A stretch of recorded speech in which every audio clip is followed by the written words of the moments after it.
Lokoma Sports na leo niko na Zuberi Mkalaboko. Kubwa zaidi ana mengi ya kuzungumzia kuhusiana na mambo ya sakata la Simba na Yanga. Mambo vipi? Bwana poa. Uko fresh? Uko fresh kabisa.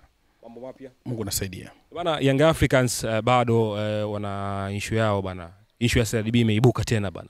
Ukiachana na sakata la dabi, issue ya kuadai CRDB kwenye zile fedha za ushindi wa mashindano ya mwaka jana. Bado wana jambo lao na wameandika barua kwamba pengine hawatocheza hata mchezo wa Singida Black Stars, mchezo wa CRDB Federation. Bodi ya ligi ni kibogoyo mwenye ganzi kwenye mapengo. Maana sasa limekuwa tatizo. Taarifa ya CRDB inayothibitisha kwamba walishakwisha toa fedha kwa bodi ya ligi ya msimu uliopita, na wameeleza kwa kina taasisi ya kifedha hii ambazo haina ubabaishaji, ina heshima kubwa katika nchi yetu, ina heshima Afrika Mashariki na Kati. Dhahiri bodi ya ligi ni kibogoyo mwenye ganzi kwenye mapengo. Na hiki kinachozungumzwa ni kama vile Yanga wanawalazimisha kuwatapisha mfupa bodi ya ligi na ngumi za mgongo. Hiki kinachoendelea kwa sababu gani? Tulisema wakati tunaangalia kwa bodi ya ligi, mwenye tatizo na hili la ufadhili ni rais wa mpira wa nchi, Rais Karia. Kama tungekuwa tunapenda kuwajibika, hili ndio liko eneo ambalo mtu atakuwa ajiusuru. Huu ni udalali kwenye mpira wetu. Huu ni ulanguzi kwenye mpira wetu. Bodi ya ligi wanafanya ulanguzi kwenye ligi. Wanalipwa fedha za wafadhili. Baada ya kuvipa virabu, wao wanajikopesha. Na bodi ya ligi ni kama chombo cha chanzo cha mapato cha TFF. Ndio maana tukisema tunataka bodi ya ligi iwe huru, TFF hawezi kutaka. Wanazitumia hizo fedha kwenye mambo mengine.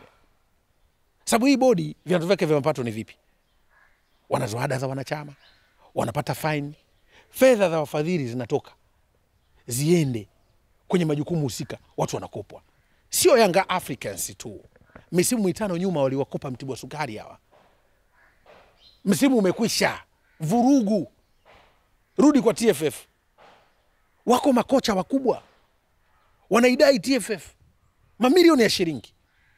Kazi kuwapa majukumu tu, na wameshatimia vijana wanampeleka timu kubwa. Makocha wa nchi wanaidai TFF mamilioni ya shilingi. Marefari wanakopwa. Yanga ndio wamethibitisha. Kwa nini marefari wetu tunawatuhumu kwa rushwa? Sababu kama refa unamkopa atashinda kuchukua milioni 5 acheze mechi, auze mechi, hata mkimfungia kaka nyumbani kwake na watoto.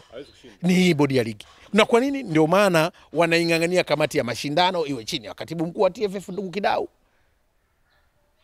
Kwa nini mtakubadilisha mabadiliko? Lakini tukirudi, sio bodi ya ligi peke yao. Virabu vinavyounda bodi ya ligi, viongozi wetu wa mpira ufahamu nao mdogo kupigania maslahi ya virabu vyao. Wana mikutano ya kila mwaka. Haya naongea Yanga, inaonekana wenzake hata kwenye vikao pengine hata hawajui. Sababu kama ukisikia, nimemsikia msemaji wa nani yule? Nani si Tabora si nani? Leo mnasifia watu mpira umechafuka.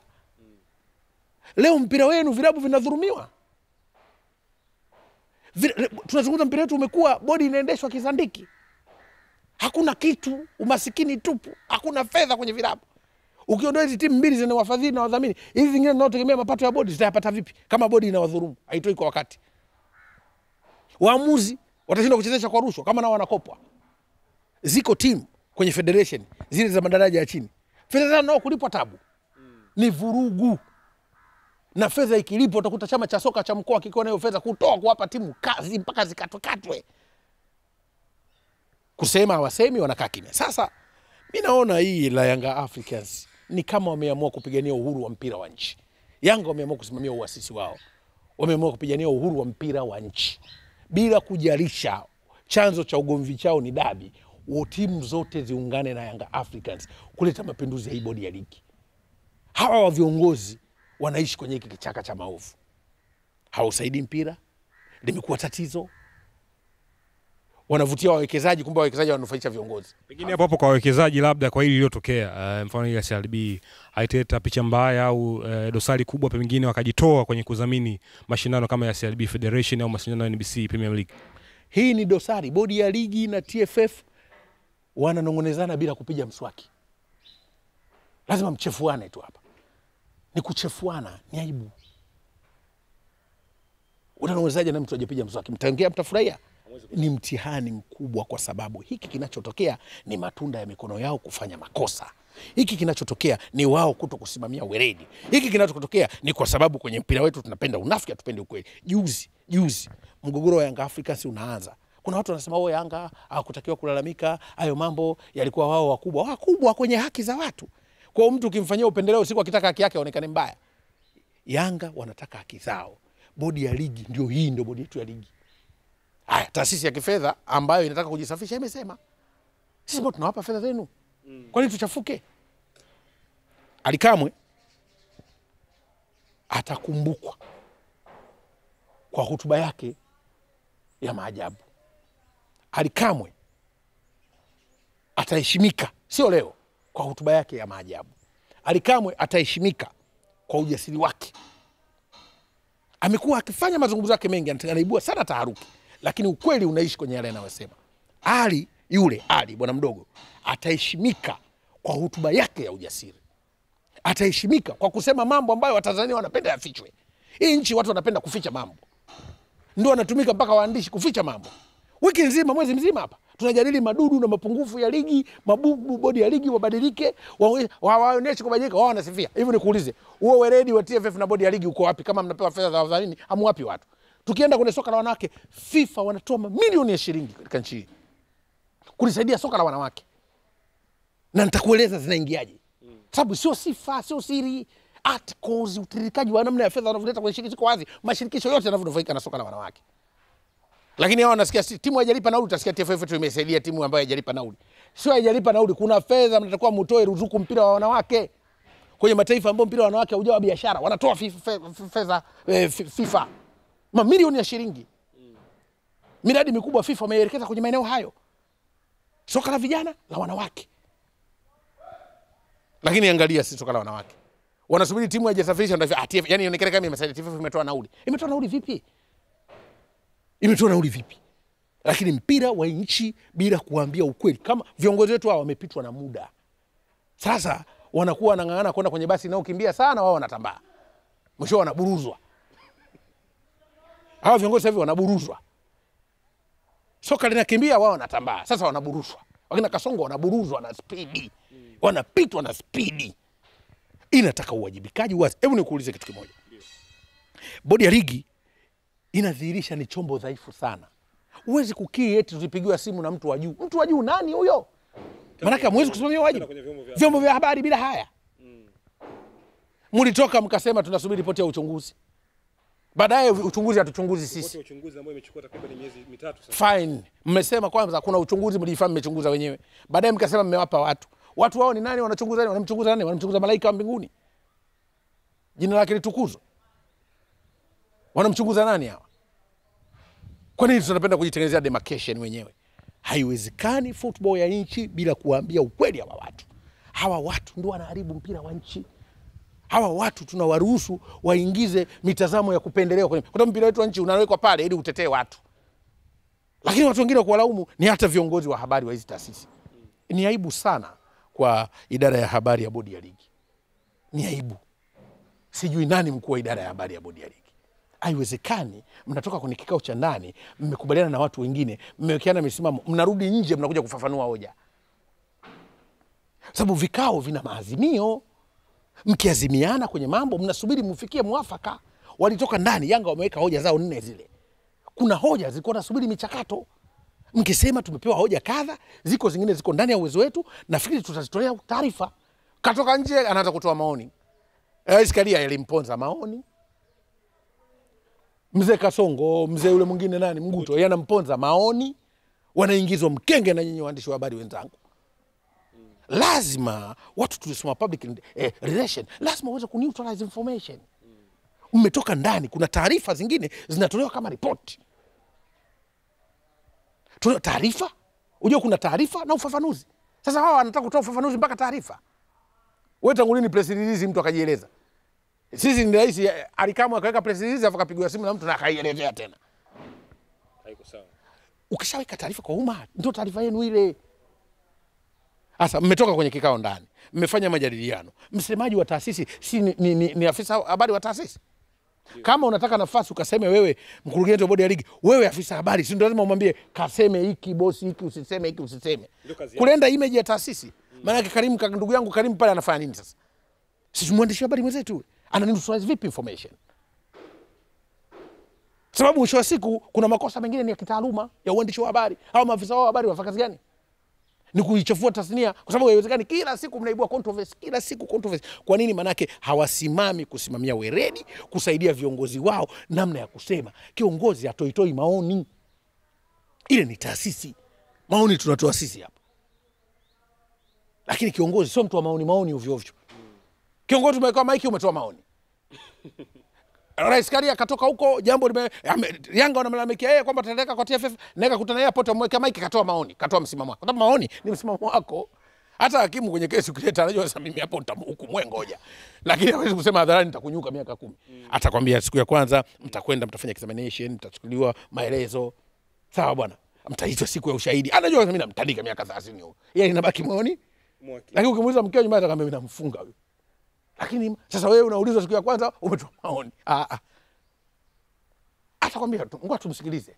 Unajua kusema kabaka namfunga miaka 30 wewe ngoja. Lakini atakwenda taratibu. Sasa sisi viongozi kidogo katoa maoni. Kwa nini watu wao wa habari waambia viongozi wetu mnapa semina sio mnakurupuka kuongea. Ushaona rais anapelekwa maiki ovyo ovyo. Hapana. Kwa nini si viongozi wetu wanapenda kujieleza? Kiongozi kaa nyumbani kwake kapigwa simu na online katoa maelezo. Bwana unajua mzee Mguto naye anaongea kila siku controversy. Yanga Afrika tunamtumia Alikamwe. Wale viongozi wao paka ongea kidogo mlichokitutuma kamaliza. Angalia yule kaanza kufafanua hoja. Mpaka wale Yanga nao wamekuja na pesa yao jioni. Wanaona kama anafanya upotoshaji. Maana yake hata idara za habari zinatengeneza mgogoro. Idara za habari za TFF na bodi ya ligi ndio wapikaji wa huu mgogoro. Hawawasaidii viongozi wao kuchafuka. Sio kiongozi kila mtu kujenga hoja. Zuberi Mkalabuko, kwa zile agenda 4 unafikiri bodi ya ligi utaanza kuzitimiza ambazo Young Africans wanazitaka ili kusudi mchezo wa dabi, mchezo namba 184 uweze kuchezwa? Ziko agenda zinazozungumzia bodi ya ligi kama taasisi. Ziko agenda zinazozungumzia bodi ya ligi kwa idara. Yanga wana agenda kwenye kamati ya saa 72 maarufu kamati ya usimamizi na uendeshaji wa mashindano, ndio wanataka wajiuzuru viongozi wake. Bahati mbaya viongozi wake wamevaa kofia mbili. Mwenyekiti wa bodi ya ligi mjumbe kwenye kamati na mtendaji wa bodi ya ligi naye mjumbe kwenye kamati ya mashindano. Hicho ni kitu kibaya. Lakini wanapozungumzia umbo la bodi ya ligi ndio mambo kama haya sasa ya mikataba ya bodi ya ligi anafanya TFF. Haya kudaiana haya. Unaona mambo haya yako kule. Lakini kutaka pia ukiwe chombo huru ni sahihi. Kwa mtu yote mwenyekiti mama wetu kwa sehemu ambako chombo ambacho kiko huru. Hizi ndio some challenges ambazo unaona wao wako nazo watu wa bodi ya ligi. Sasa nini ambacho kifanyike? Nafikiri yako mambo yanaweza kutekelezeka kwenye short run. Na wao wamesema, nimemsikia yule Alikamwe. Yako mambo yanatekelezeka kwenye short run. Haya watu kujiuzuru, kupisha. Na hapo wameweza kwenye long run. Kwa faida na kujiuzuru. Kujiuzuru sio kukosea, kujiuzuru ni kupisha maslahi ya watu wengine.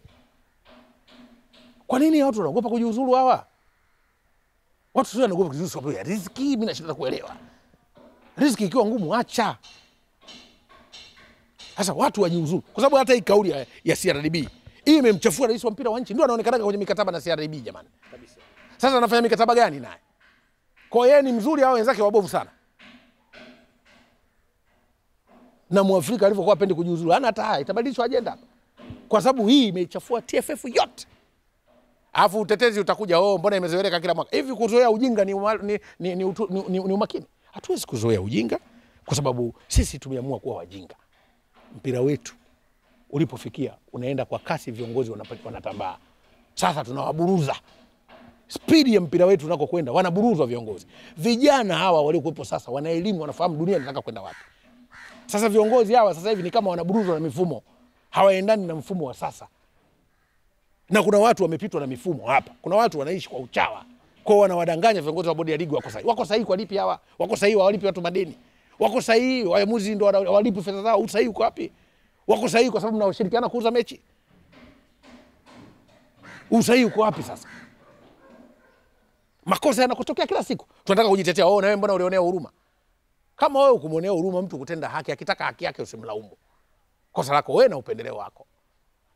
Ndio makosa yapo kwenye football ya nchi, ndio makosa yaliyotufikisha hapa. Sasa hivi Yanga na bodi ya ligi wanatapishana mwiba kwa kupigana ngumi za mgongo. Ndicho kilichotufikisha. Serious. Wanatapishana mwiba kwa kupigana ngumi za mgongo. Tumeona ila CRDB, tumeona kuvunja kamati. Wanatapishana mwiba hawa kwa ngumi za mgongo. Na ndio tutaka kufika. Na ndio tulikofika. Haya leo limeibuka lingine sasa. TFF naye anatapishwa mwiba kwa kutumia ngumi za mgongo. Puu. Ndio football ya mpira nchi. Hawa wanatapishana mwiba kwa kutumia ngumi za mgongo. Wanasema kila jambo lipe muda. Nafikiri sasa kwa muda huu wafanye nini TFF pamoja na bodi ya ligi? Hivi hivi watapishwe mwiba na ngumi za mgongo. Hawa utemi. Hawataki kutema mwiba hawa. Hawa walazimishwe kwa sababu hawasikii. Zuberi Mkalaboko, kuna viongozi wakubwa kwenye soka kama Sepp Blatter, rais wa FIFA alijiuzuru. Kuna Michel Platini alikuwa rais wa UEFA alijiuzuru. Unafikiri kwa hawa viongozi wa TFF pamoja na bodi ya ligi wafanye nini kwa mfano mzuri kama huu? Kwa sababu wale walijiuzuru kutokana na kashfa za rushwa michezoni, hasa katika soka la wanawake hivyo hivyo kwa upande wa FIFA. Kwa upande wao wenyewe wafanye nini ili kusudi mwisho wa siku matarajio yetu ya soka la Tanzania kufika katika level za juu au pengine kuwa ligi bora ya kwanza barani Afrika? Wao nao walishinikizwa kama hivi. Walikuwa wanatapishwa miba na ngumi za mgongo. Unakataa, mambo yanakuja, unakaa basi bwana. Sasa nikuulize leo la CRDB. Hili hapa. Haya watetezi wao wako wapi? Sio kuna watetezi walikuwa na watetea hawa. Minne tena iko wapi sasa? Hawa wanatapishwa miba na ngumi za mgongo. Aibu hii. Sio familia zao hazioni aibu hii. Hii ni aibu. Tukiwaambia mnaona kama nani anakubali kuongozwa na viongozi wa babaishaji?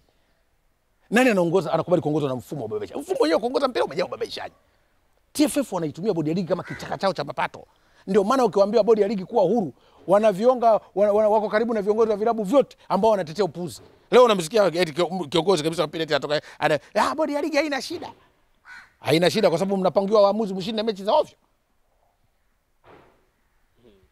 Kwa sababu mshinde mechi za ovyo. Bingwa wa ovyo hapa anapatikana. Bodi ya ligi ivunjwe, dabi lichezwe sasa. Hawa wanaoitaka dabi tuwaone. Hakuna kupata bingwa wa mezani hapa. Okay, tumesalia na siku chache. Watu wengi bado wanategemea kama tarehe 15 mchezo wa dabi utachezwa. Unafikiri kwa mchezo wa dabi ya Simba na Yanga Kariakoo dabi utachezwa kwa namna hii kwa sababu mambo yamezidi kuibuka mengine pia mambo ya CRB hayo. Kwa upande wako unafikiri kwa dalili zilizopo dabi ya Young Africans pamoja na Simba Kariakoo dabi inaweza ikachezwa? Yanga hawezi kucheza dabi kwa bodi ya ligi. Na walipofikia hivi. Yanga hawezi kucheza dabi kwa bodi ya ligi hii. Na tuhuma hizi walizowapa bodi ya ligi na imani ya bodi ya ligi kwa Yanga. Yaani tarehe 15 wamepanga bodi ya ligi kwenye ratiba zao walizojipangia.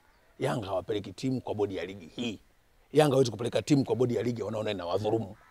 Yanga hawezi kupeleka timu kwa bodi ya ligi ambao wanaona ina upendeleo. Yanga hawezi kupeleka timu kwa bodi ya ligi ambao wanaona haitendi haki. Yanga hawezi kupeleka timu kwa bodi ya ligi ambao wanaona haiko huru. Wanapelekaje timu? Si ndio wanachokisema Yanga kwenye taarifa zao. Na tarehe 15 Yanga sio wameitangazia dunia. So Tanzania wameitangazia dunia.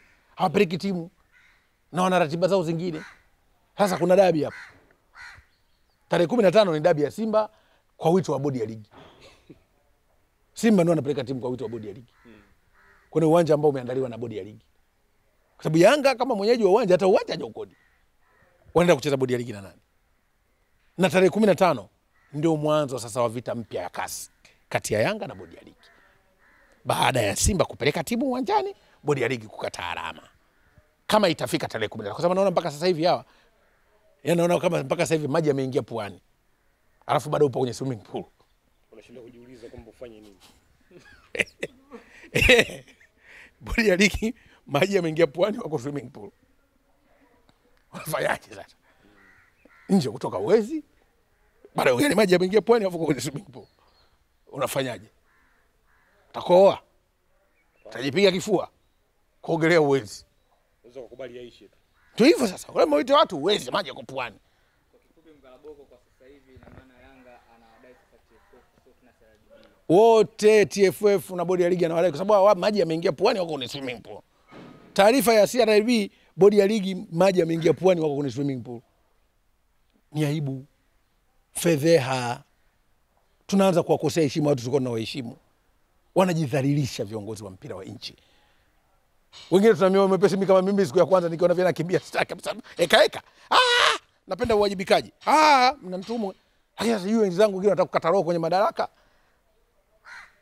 Sasa wanategemea nini kwa sasa hivi hapa? Hivi hata wao wanaowatetea wanaona taibu. Unajua kuna watu walikuwa wanatetea sasa hivi wanaona taibu. Wanakaa kando.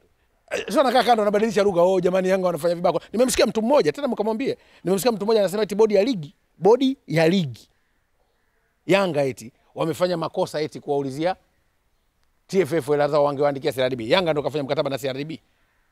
Yanga ni third party. Mtu wa tatu kwenye mkataba. Umeelewa? Kwa rule of third, Yanga ni mtu wa tatu. Aliyefanya mkataba ni TFF na yule mwenzake. Vilabu hawa ni wanufaika tu, third party. Sasa unaenda kumuuliza yule unamuuliza yule anafanya naye kazi.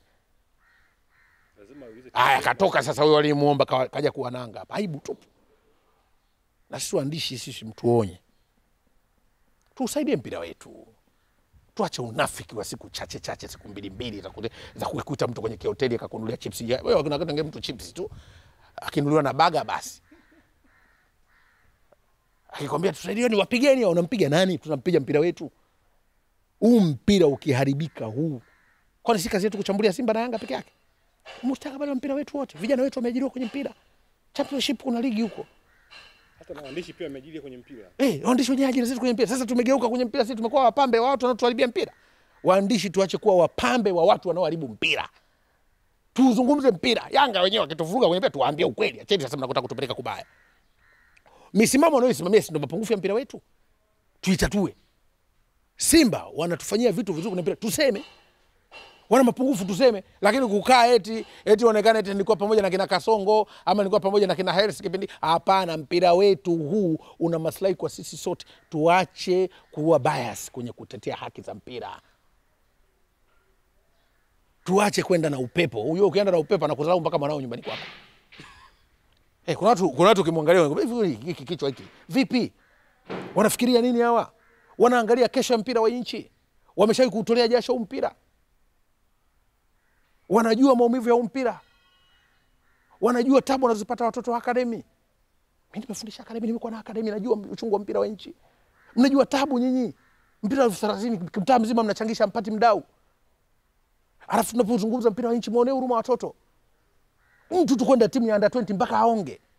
Karaboko kwenye hili kuna baadhi ya watu wanazungumza kwamba tunapoelekea kwenye mashindano ya CHAN na AFCON huenda pengine inaweza kaleta picha mbaya na hata tukapoka kwenye mashindano ya AFCON au CHAN. Watu wengi wamezungumza sana, hasa mashabiki na wadau wa soka kuhusiana na sakata la TFF na bodi ya ligi kwa ujumla mara baada ya issue ya Yanga na Simba kuchukua muda mrefu sana bila solution yoyote. Unafikiri labda kwa hili pengine inaweza kusababisha hata mashindano yale ya kimataifa ambayo tunatarajia kuwa hosted hapa Tanzania, CHAN pamoja na AFCON kuweza kupokwa kwenye ardhi ya Tanzania? Kama hatutokuwa serious na utatuzi wa kero na matatizo yetu, hilo halitakuwa ajabu. Lakini nadhani dalili nimeanza kuiona na ndoto ninazoziona. Huu mwezi wa wishi mpira wetu utaingia kwenye sura mpya kabisa. Huu mwezi wa wishi soka letu litabadilika kabisa. Huu mwezi wa wishi maamuzi yatakuwa magumu kabisa. Nani anakubali kuwa na viongozi kwenye matatizo mpaka dhuluma zipo ndani? Hamna atakayekubali. Hamna atakayekubali. Kwa hiyo kuna jambo litatokea kubwa sana na mpira wa nchi. Rais wa mpira wa nchi tumemwonya mara nyingi. Sijui anaogopa. Hatoki hadharani. Hana statement yoyote. Ndio alishatoa maoni ya kuwa upande mmoja, sio anaogopa kurudi tena atibue. Hapo kuna wengine wanasema kwamba bodi ya ligi inapewa maelekezo na TFF. Afu pia na TFF pia wanapewa maelekezo na watu wa juu. Nafikiri kwa hiyo statement imekaa vipi? Kwa sababu kila mtu amebaki na sintofahamu juu ya hilo kwamba bodi ya ligi inapewa maelekezo na TFF na wakati huo pia TFF inapewa na viongozi, baadhi ya viongozi wa serikali. Kwa hiyo statement imekaaje? Hao viongozi wa serikali ni nani hao? Mbona hatuwajui? Bahati mbaya watoki mbele. Mimi nawatafuta kweli hao ambao ndio wanatoa muongozo wa kuvuruga nchi namna hii. Hakuna kiongozi wa serikali mwenye busara za kutoa maelezo namna hii. Bahati mbaya tunajenga taifa ambalo kuna wakati tunaruhusu sana uzandike kwenye maamuzi. Maamuzi ya utaratibu yaingiliwe na hisia. Na tumeyaona wako baadhi ya viongozi wa serikali pia wanataka kutoa kauli za hisia kwenye utaratibu wa kawaida. Ndio maana nikakwambia wewe tangu lini ukaona kiongozi wa taasisi anatoa maoni? Professional sio sahihi. Kiongozi wa taasisi atoe maoni. Umwambie tu ajieleze bila jambo lolote la msingi. kuna mtu instead of kwa nafasi yake anatakiwa azungumze, sio yeye moja kwa moja. Na hata kama anazungumza ni vitu ambavyo official. Ndio maana mtu mwingine anakuambia hebu lete maswali yako nataka kuniuliza. Anapokwenda kwenye press anakuwa na guide naenda kuzungumzia kitu gani. Kwa hiyo nikiuliza maswali yasitoke nje ya uga wangu. Sasa umetoka kwenye kikao chenye mambo nyeti na unaenda kujieleza. Wakikutandika maswali magumu ndio yale anavuruga mzee Kasongo sasa. Sio Kasongo tu anavuruga Iskalia. Tumesema hapa tumerudia tena. Wanavurugaga hata baadhi ya wakuu mikoa, unaona? Mtu anaongea kitu mpaka mnajuta alimtuma nani? Anaifanya mpaka taasisi yake yote anajifungia ndani. Sasa alimtuma nani bwana mkubwa huyu? Kumbe kapewa maiki kashoboka. Unashoboka unavuruga. Unaharibia na wengine. Nikiwa msemaji wa taasisi siwezi kuongea kama ninavyoongea nawe hapa. Kuna image ya taasisi. Kulinda controversy za taasisi. Sasa mbaya kabisa kwa sisi maafisa habari ukiwa afisa habari kubackfire information. Yaani kutoa taarifa ambayo baadaye inaibua mko migumu. Mbaya sana. Taswira nzima kwa sababu kipindi hiki ni easy kupata response. Unajua zamani ilikuwa tunazungumza wewe ukishaongea wewe umesoma nyoa waandishi wa habari message sijui source sijui message sijui channel sijui of communication inaishia hapo. Sasa hivi kuna kitu kinaongezeka kinaitwa response. Mimi nikimaliza kuongea hapo wananichanja kwenye message chini hapo. Ile ni response. Sasa mtu yetu response lazima ajue nitajibiwa. As a reader lazima ufikirie mimi ni hadhira nikimaliza hapo je nitakachoongea kitakuwaje? Sasa taasisi inalinda response. Ndio maana uliona siku ile baada ile ya taarifa yetu kwenda Barakane mlivyoishambulia Barakane wakashusha post. Walikuwa wataka response lakini maamuzi yalibadilika. Hayakubadilika. Mechi ya Amani Zanzibar. Vizuri. Mechi ya Amani Zanzibar. Haya twende hapa. Wewe umetoka ndani. Unamchukuaje kiongozi na kumpeleka mbele akashambuliwa? Sio nzuri. Lazima kiongozi atoe taarifa za uhakika.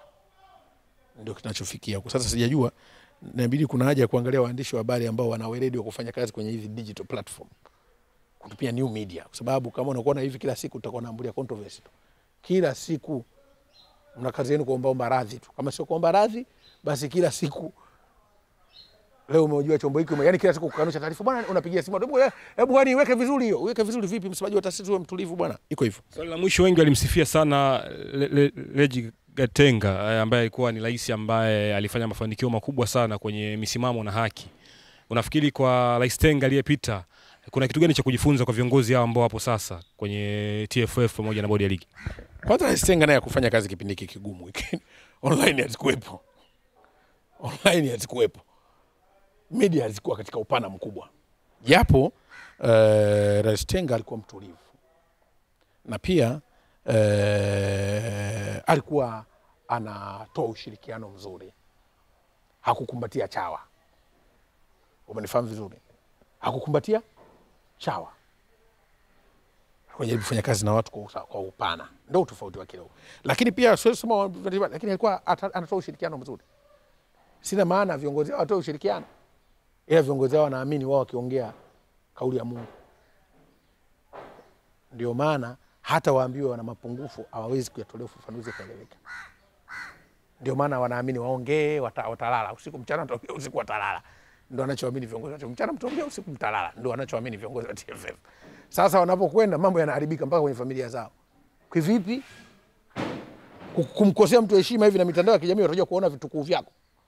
Kwamba huyu ndo babu yetu alikuwa anakosoa heshima. Moyo aliutoa wapi kuvumilia? Haiwezekani. Mimi nadhani yameongeleka, tumeyaona TFF na bodi ya ligi.